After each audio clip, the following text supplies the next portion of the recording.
Slicing through the transit arteries of the major cities in the world runs another type of rail system. It's called a subway.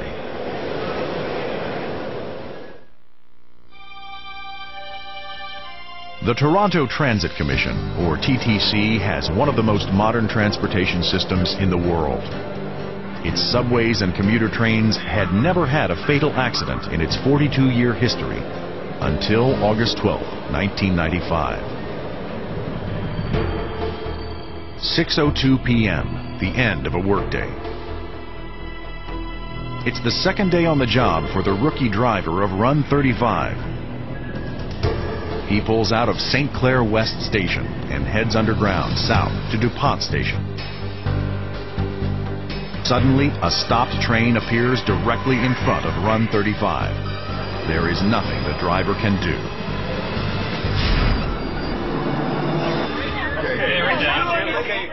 Within minutes of the crash, rescue crews arrived at the scene. Seeing two of these large subway cars sort of mangled together, there's really no way to describe it. You have to see it. You know, it's a very large, very strong structure that has tangled itself together, and it's not easy to get it apart. When you got right to the site, you were met with this catastrophic damage to these trains, this large ball of steel with patients trapped in it. Many of the victims were freed quickly and transported to hospitals. Several others remained trapped in the wreckage. This ball of steel would be, I'd liken it to an onion. As you stripped away pieces of metal, other pieces moved in another direction, and that's what made the whole extrication so difficult. The force of the impact caused the two trains to balloon to the full diameter of the tunnel. The expansion of the cars sealed off the tunnel's airflow and ventilation. Over 200 rescuers faced unbearable conditions. In temperatures that exceeded 100 degrees Fahrenheit, they were forced to crawl beneath the subway cars to reach the trapped passengers. I'd liken it to putting 12 to 20 rescue workers inside an 8x8 sauna and asking them to work for 8.5 hours in there with all their gear on. It was that tough for those people. Using power saws, rescue crews cut away the jagged metal of the crushed cars. Shearing the metal apart was a Herculean effort requiring surgeon-like delicacy. Cutting open one side of the train generated movement, jeopardizing the rescue of passengers trapped in other areas. As the rescue effort proceeded into the early hours of the morning, the accident claimed its first two victims. But one woman trapped in the crushed debris was still alive. Right now, there's one patient on the other side of the scene. We're trapped, but it's stable. There's one critical patient trapped, and the child is just...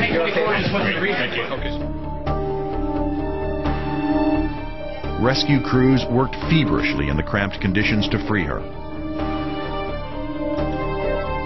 After several hours, the critically injured woman was finally pulled free. Despite the heroic efforts of rescuers, the woman's injuries were too severe and she died on the scene. The one thing that probably stays with a lot of the guys is the one victim that we helped out in the tunnel, and she didn't survive. She was conscious for a fair bit of the time. I meant to learn later on that she didn't survive. That's a tough thing to have to deal with. A total of 3 people died in the crash. 30 passengers and 3 train crew members were injured.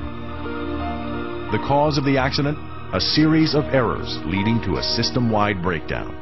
No single person was responsible for this. It was a set of system-wide, built-in, latent errors which happened to coincide on this particular occasion in a collision. The TTC investigation determined the probable causes of the accident. Traveling at 35 miles an hour, the driver of Run 35 sped through 3 red signals before colliding with Run 34. But the accident wasn't caused by human error alone. A mechanical malfunction also occurred. When Run 35 went through the red signal lights, a trip arm safety device should have triggered the train's emergency braking system. When a signal light is red, the train stop arm is in the up position on the track. When the signal is green, the arm is down. If a train goes through a red signal, the stop arm trips a lever under the train, which should apply the brakes. In the case of Run 35, the trip arm failed to trigger the braking device. For the TTC, it was the single most gut-wrenching moment in the history of the Commission. It was something that this organization took very seriously. In fact, I think it's fair to say that it was the most tragic incident, and it's the incident that, above all else, in my experience, has caused the TTC to examine itself and its role and its performance from top to bottom. As a result of the accident, the TTC implemented several new policies, including new training programs for drivers, strict disciplinary actions for signal violations, and a more thorough examination and replacement of aging equipment.